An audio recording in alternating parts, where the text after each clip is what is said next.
个问题呢，我们要问的是，在这里面有许许多多的跟动作相关的动词，对不对？那哪一种比较多？是表达进行的方向呢，还是表达进行的方式？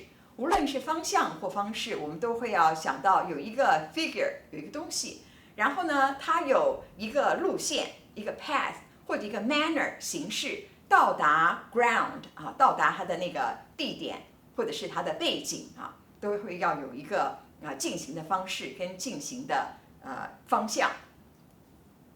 所以我们如果看一下，发现在这个故事里面有一个词叫做 bumaba，bumaba 就是 go down 的意思，下去。所以这个很明显的，它只是表示方向而已，并没有说是怎么下去，是爬着下去的，是走着下去的，还是跑着下去的，没有说。所以这是一种path verb， 表达方向的动词。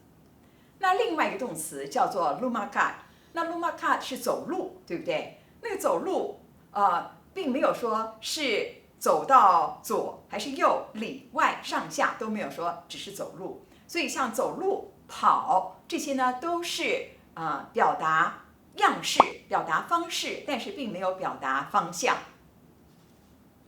那老师刚才说过，有几个重要的词，就是 figure 跟 ground。所以我们看，当那个小男孩撞到一个大石头的时候，那个小男孩 sha 是一个 figure， 然后呢，一个大石头 isang bato， 一个大石头就是一个 ground， 所以他呢撞到这个上面所以是遵循一个什么方向呢？我们也可以说它是怎么样遵循一个什么方向，然后是撞到的，撞到这是一个 manner 撞到。好，于是我们可以将这个故事里面的一些个path verbs 跟 manner verbs 把它放到它的位置，你会看见这里有好几个 path verbs， 我们请老师念一下。 Bumaba, umakyat, lumapit, dumaan, tumayo, nahulog, natapon, natumba, pinulot。 然后我们再看一下这些个 manner verbs。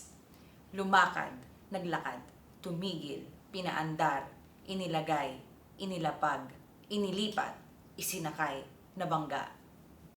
好，那么刚才呢 lumakat 跟 naglakad 其实两个是同样的词根，只是 lumakat 是走路， naglakad 是比较有目的的，譬如说你要散步，或者是你要打道回府，你要走开，所以它的意思是有一点不一样，这是 跟 mark 的区别。那无论如何，你可以看到我们的故事里面把它一分为二。那接下去就会问一个问题，是到底是哪一种动词比较多呢？在过去的研究是发现南岛语里面呢，使用 path verb， 也就是左边那一类是蛮多的。那当然我们可能不能从一个故事就能够做出很好的统计，然而我们会看到很多很多的动词在菲律宾语里面都是跟方向有关系的。那最后一个问题呢，就是可不可以将所有的动词4种焦点，把它各举一个例子，写出完整的动词变化？那我们看一下，确实我们可以这么做。现在我们来请老师念一下这4个例子。 Baba, bumaba, bumababa, bumaba, bababa. Pulot, pinulot, pinupulot, pulutin, pupulutin. Tingin, tiningnan, tinitingnan, tingnan, titingnan. Tali, itinali, itinatali, itali, itatali。 所以让我们做一个总结。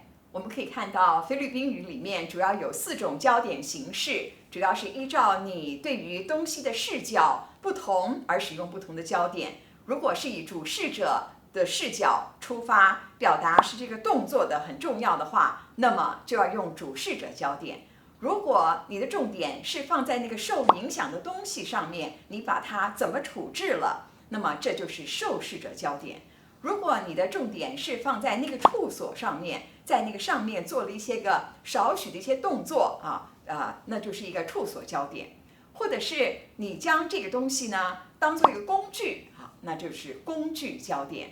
同时菲律宾语呢又可以有能力跟非能力，或者是潜力，我们可以说能力或者潜力分成2大类。那所有的动词都有4种形态的变化，也就是过去式、现在式、原形以及未来式。所以你要将所有的这些都要在你的脑海里面存在一个大的一个图像，所谓的 big picture。